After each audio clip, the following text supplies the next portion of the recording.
Hello, all my stitchy friends. How are you doing? Today is Tuesday, May 6th, 2025. This is Flosstube number 46. My name is Andrew. This is my dog Winston, and you have stumbled upon the Runner Stitcher. I'm so grateful that you're here today. Thank you so much for coming and spending a little bit of time with me. If you are a returning subscriber, welcome back. Thanks so much for coming back to see what I've been up to in the last week. And if you're a new subscriber, which I know we've had a few of you come on lately, welcome to the channel. Thank you so much for subscribing, and I hope you enjoy what you see and can join in this little community we've got here. This has been a really fun week, so let's just jump into everything. I've got some whips to share with you.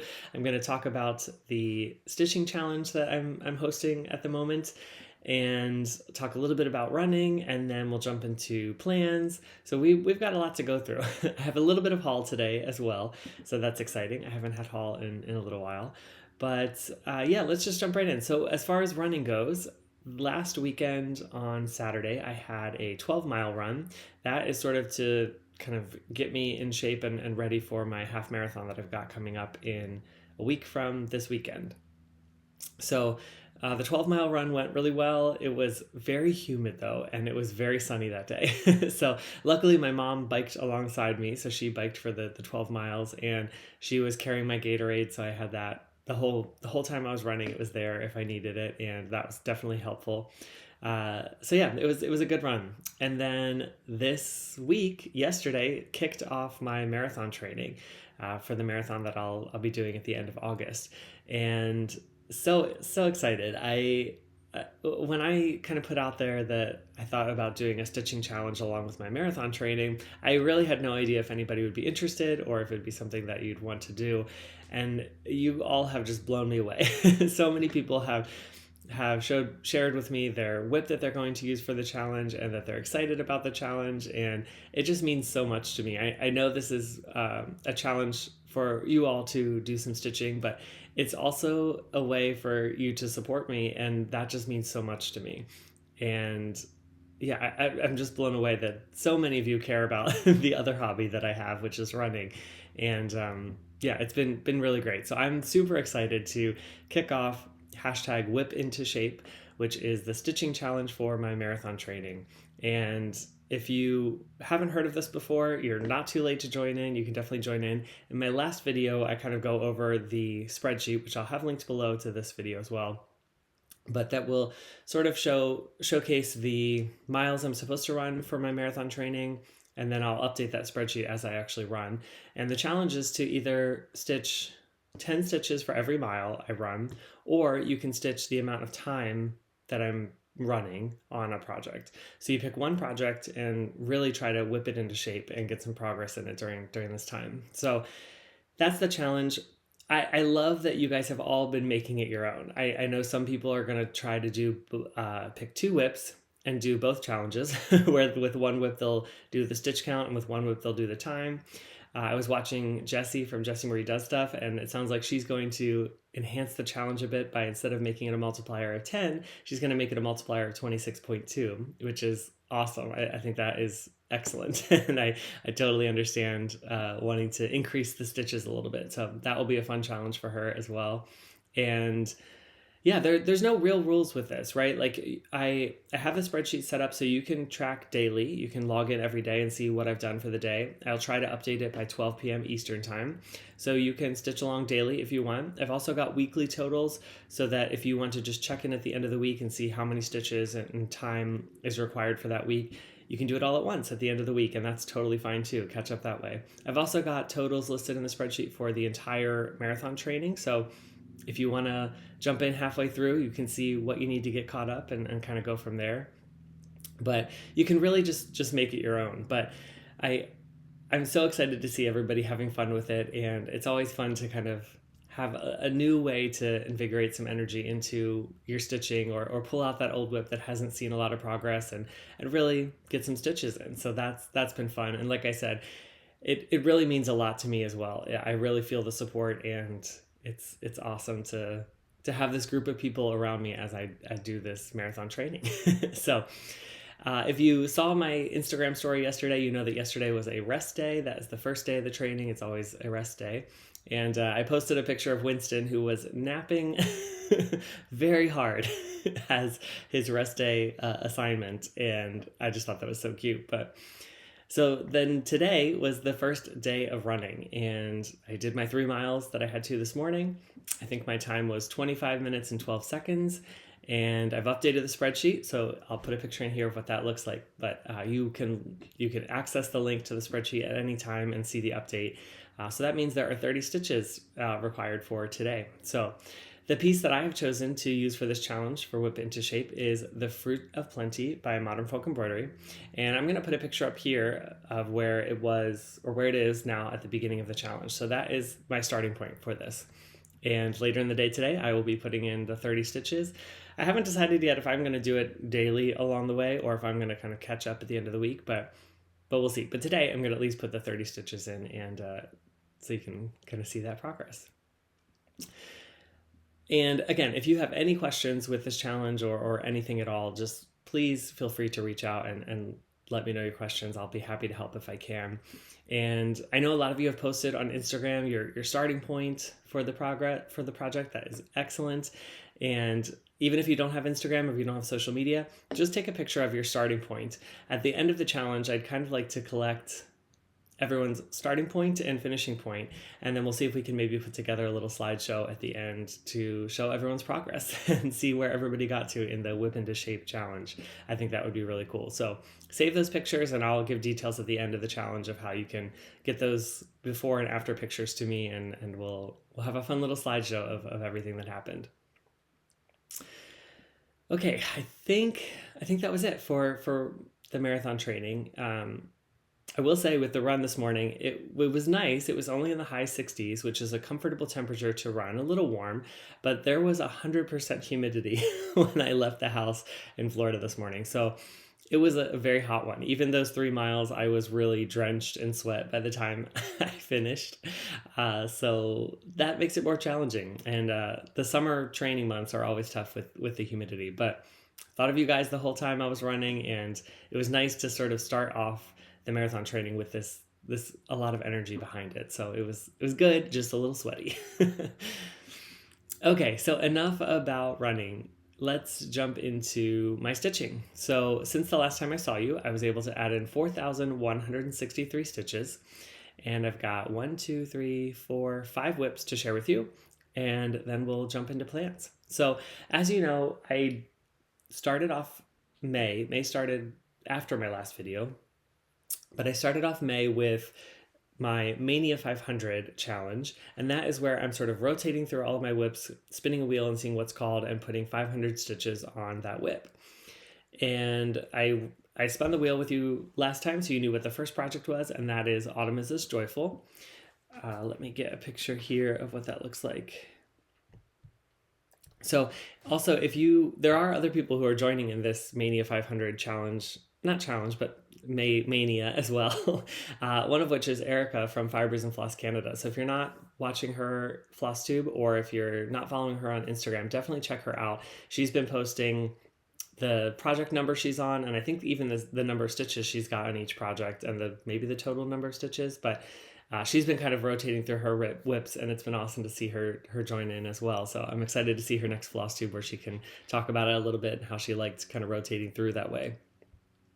But my first piece that was called, again, was Autumn is as Joyful by Lila Studio. And here is a picture of what that is going to look like. It's this beautiful autumn Quaker. This was originally still a SAL, hosted by Samantha, the Higa Stitcher. I think it's Autumn is as Joyful SAL. And that was started back in, I think, October maybe. And I joined in with that. And so that's how this became a whip for me. But Autumn is as Joyful was called for 200 stitches in my temperature stitching, and then because it was the first whip spun on my wheel for Maynia500, an additional 500. So here is a video of where I was when I started. All right, here's my starting point for Autumn is as Joyful, the Autumn Quaker. Oh goodness, but I'm going to be working on this motif still, so we'll see how many more flowers and stitches I can get in. You'll see it now. And here is where I got to now. So as you can see, this Quaker is now fully complete. That I got a total of 738 stitches, and so that completed the Quaker right there, filling it all in. It also added, I needed a few more stitches, so I started on this line over here of the next Quaker up at the top, partially because it was the same color as this one here, but I needed a few more stitches to get it in. So yeah, that is 738 stitches. I'm now 16.48% on this piece. I am stitching this on a 40 count Winter's Brew by R&R Reproductions, and I'm stitching it using the Vicky Clayton silk pack, and that is 1/2. And I really just love this piece. It's really fun to stitch on. It is a smaller count, so I do enjoy stitching this more in the morning when kind of I've got some natural light and my eyes are more awake. But yeah, it's really fun to stitch on, and I'm so excited to have another Quaker complete, and I'll be able to jump into more of the smaller motifs. All right, and then once I finished the Maynia stitching for Autumn is Joyful, I spun the wheel again, and what do you know? The next whip that was called is Put a Bird on It. So that one was called for 500 stitches as well. However, Put a Bird on It is also my whip go call for May, and when I spun the wheel last week, that was to get 1900 stitches in for my whip go. So 1900 plus the 500 is 2400 stitches. And so basically Put a Bird on It became my focus piece for the week, even though I wasn't necessarily trying to have a focus piece. So I didn't get rotated through as many of my whips as I thought maybe I would, but I did make some good progress on Put a Bird on It. So this is what this piece is going to look like. This is from Jacob at Modern Folk Embroidery. It's another beautiful Quaker design. I just love this piece. It's so pretty. I will put a picture in here of where I was when I started. All right, here's my starting point for Put a Bird on It. I am going to be focusing in on this Quaker motif right here, and we'll see how far I can bring it down or how far I can get with this one. I think I've got 300 stitches for temperature stitching, so you'll see it now. And since then, I was able to add in 2,118 stitches. Now that was 300 stitches for temperature stitching, 500 for Maynia, and then working towards my 1900 for whip go. So it's broken down a little bit, but 2,118 stitches. So let's see where I got to. Let me try to find something to put behind this again.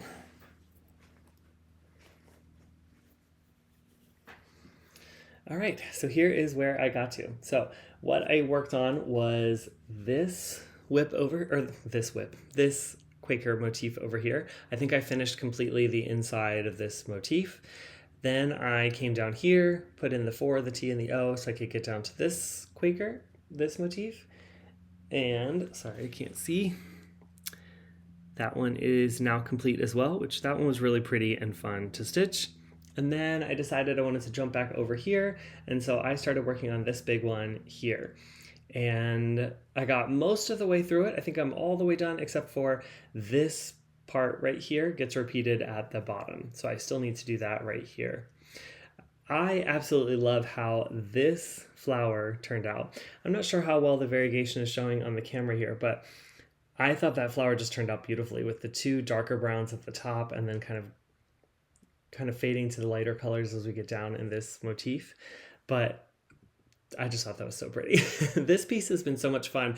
I think partially why I enjoy this piece so much is, you know, when you finish a strand of thread or you kind of get to the end of a motif or a stopping point in the motif, if you just have a little bit of thread left, there's plenty of options of what to do with that. You can basically, especially now that I have a big chunk of the piece done, I can go anywhere and find a little letter to put in or a little number to put in and use up that spare length of floss that's at the end. So it's really nice to kind of utilize all of your floss, if that makes sense.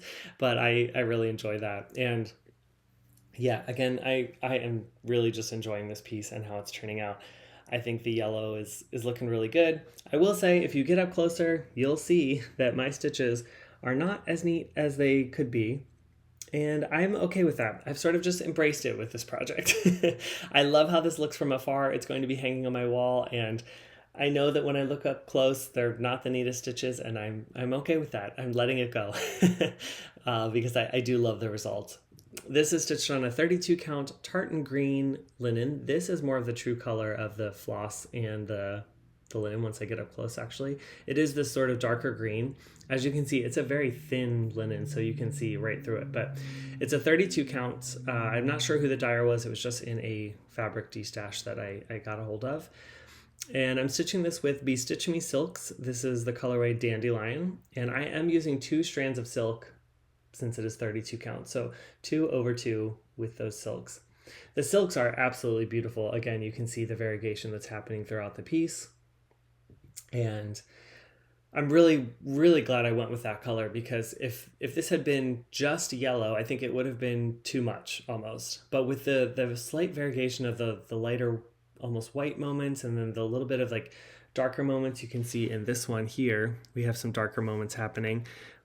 That just really adds to the piece. And I think, yeah, I'm just really happy with how it's turning out. So getting in 2,118 stitches, that puts me at 68.51%, which is awesome. I think when I got to Florida, I might only have been at like 5 or 10%. So I have really made progress on this here in Florida, and that is, I'm so excited about that. So this will remain out because I do have about 600 stitches to go for Whipco yet.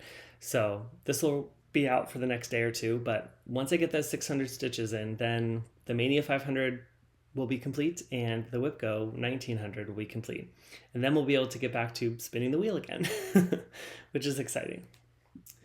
Now, I did sort of go out of my rules for Maynia500 just a little bit, and that is because on May 2nd, Jason from Jason Cross Stitches, I think that's the channel, I'll link it down below, he was hosting a halfway to Halloween sale, and I was sort of debating whether or not I would join in. I only have one Halloween piece here in Florida with me, but I do have one, so I could join. I was sort of hoping that would be the next one called on my wheel so that I could just join in anyway, but since Put a Bird on It was called, I didn't have one.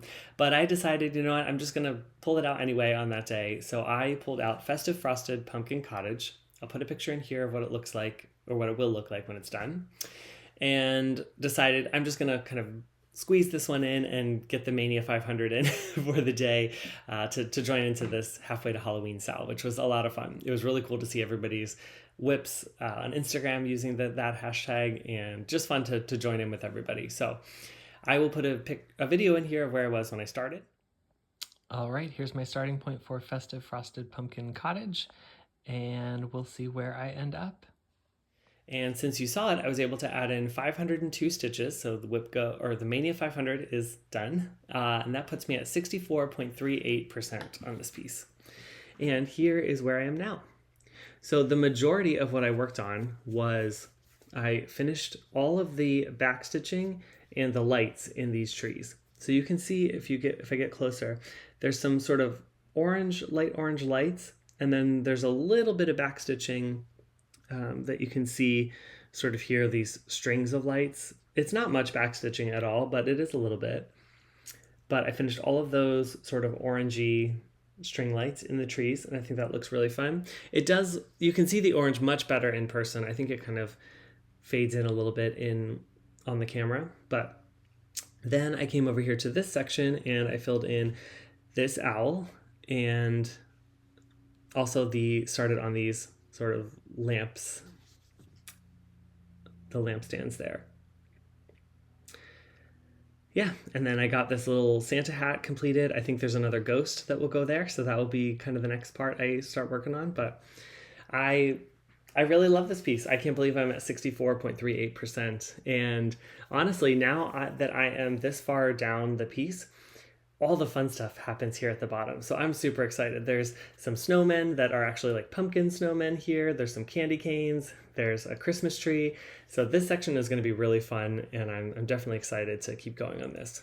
But this is stitched on an 18 count Witch's Brew Ada by Oblong Meow.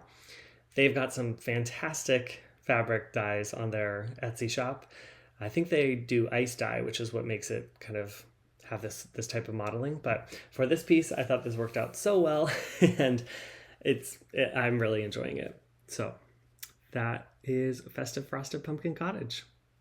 That will go away for a little bit now, since the Maynia500 is done for that piece. Okay, and next up is Garden Surprise. This is a kit from Designs for the Needle. here is what this is going to look like in the end. It's these cute mice that are just so adorable. So this was called for temperature stitching to get 200 stitches, and I did manage to get 234 stitches complete, so I'm now at 43.71%. I will put a picture in here where I was when I started last time, and again, you might not see much progress, but I was still working on that big watering can. So I think since the last time I filled in a bunch of this blue here and maybe completed this section with the darker blue as well. But that is where Garden Surprise is at. That was 234 more stitches. So getting close to the halfway point, and she's just so much fun. I'm stitching this on I think it's an 18 count green Ada from, I think it was Charles Craft. And it's a very nice pale green. That's pretty much the true color, I would say. It's a beautiful pale green color, and I think this piece is really going to look nice on it, so I'm very excited. All right, and the final piece I have for you is SAGA. This is from Long Dog Samplers, and this is what it's going to look like in the end. It's a huge piece, and I know a lot of other people are stitching on this now as well, which is super fun to see. It's just a joy to stitch on. Every time I pull it out, I'm so excited. So for SAGA, I was able to put in 571 stitches, which puts me at 34.84% on the piece. And I will pop a video in here of where I was when I started. All right, this is my starting point for SAGA for the week. I am going to be probably finishing this one line underneath the checkered motif here, checkered pattern, and then I'm going to be starting up here and working on this next arch. We'll see it now. All right, and here is where I am now. So you will see I fully completed the arch underneath. I think there was just a little bit to do in the corner there, and then I worked my way over to this section right in here.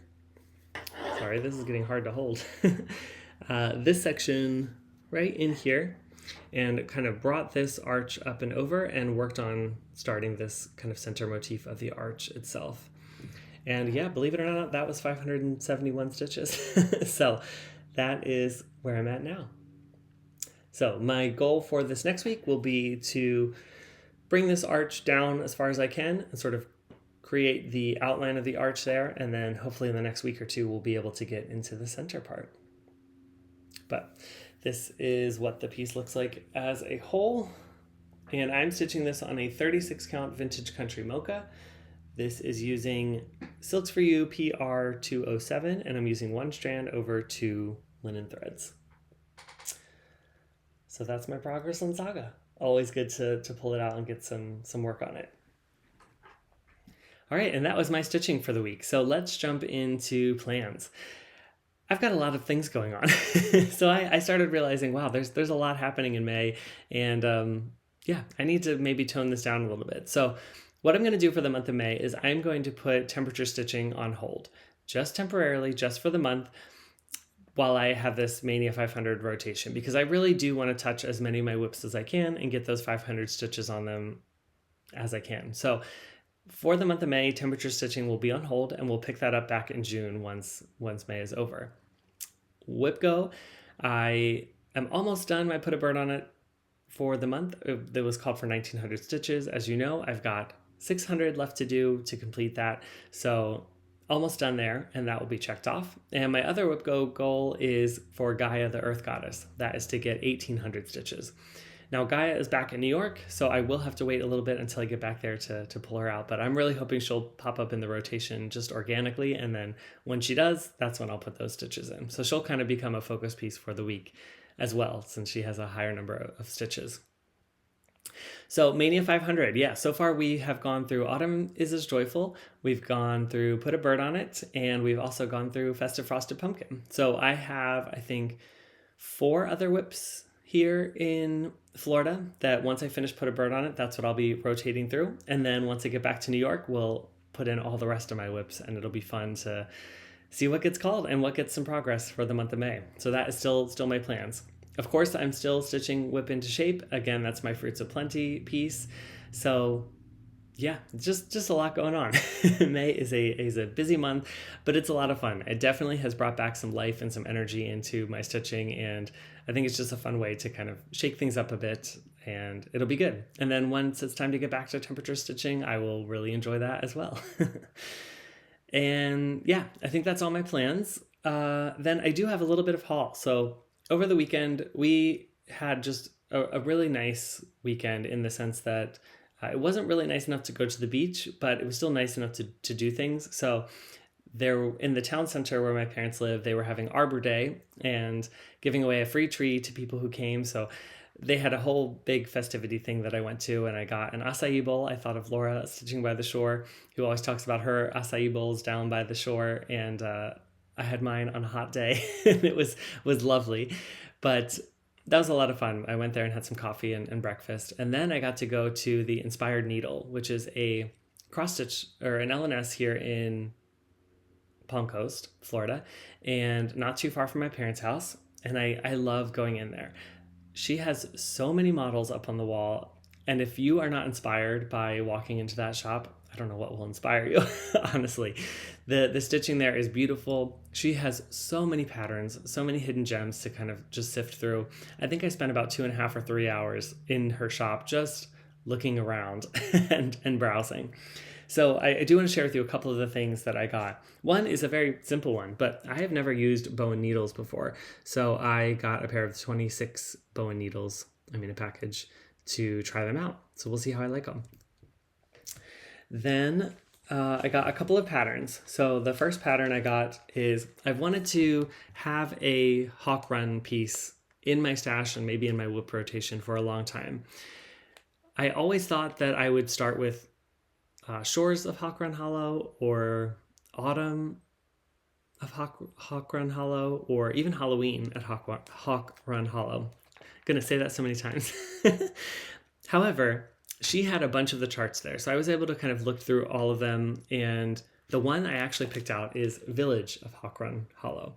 So I'm so happy to have this in my stash. Eventually, I will kit this up and get this started. I'm still deciding if I want to use the DMC or if I want to kind of spend the money a little extra for the silk. But from what I've been hearing, the DMC conversion is really good on these pieces, so I may just go with the DMC. But that will be fun eventually to maybe see a start or at least to have in my stash for the future. The next piece I got was from Plum Street. This is actually my first Plum Street piece that I've owned. This is the first pattern that I've got. And I love this piece. It's called Live on Little. I'm sure you've seen it. Oops, sorry about the glare. But that's what it looks like. It says, "How great the blessing and vast the art to live on little with a thankful heart." And I know everybody always jokes about the piece being called Living on Little, and then they're in this huge, gigantic house with this boat, and it seems like they're living large. But I really love this piece, so eventually I would like to get this started. It is a big one as well, but yeah, I think it's really fun. And the last piece I got, this is from By the Bay Needle Art, and this is part of their Stitch an Inch series. Now, they have a Stitch an Inch for each season, so spring, summer, fall, winter. The autumn one was on display there, and it was stunning. It's a super small piece, and to make it even smaller, the model was stitched 1/1 on 28 count. This picture does not do it justice, but here is sort of what the scene looks like. Now, you can do it as each one individually. What they had done is piece them all together as one sort of long piece. And then I think what I'll do with the crab is I'll stick him on, the lobster is I'll stick him on either end to sort of bookend the scene. But I also, because I loved theirs so much, I went ahead and bought a piece of 28 count antique white Jobelim. So this is how small it's going to be because I am stitching it. I'm going to stitch it 1/1. I'm going to use all the DMC that are called for. I think there's one fancy floss that was called for, and it was a week's dye work. So I went ahead and since they had weeks in the store, I pulled the weeks and then I found one that was close to it. So I'm going to be using sampler threads from the Gentle Art Tropical Ocean. It's this like beautiful blue color. I think this is where the sea goes. I think this is for the sea in the piece.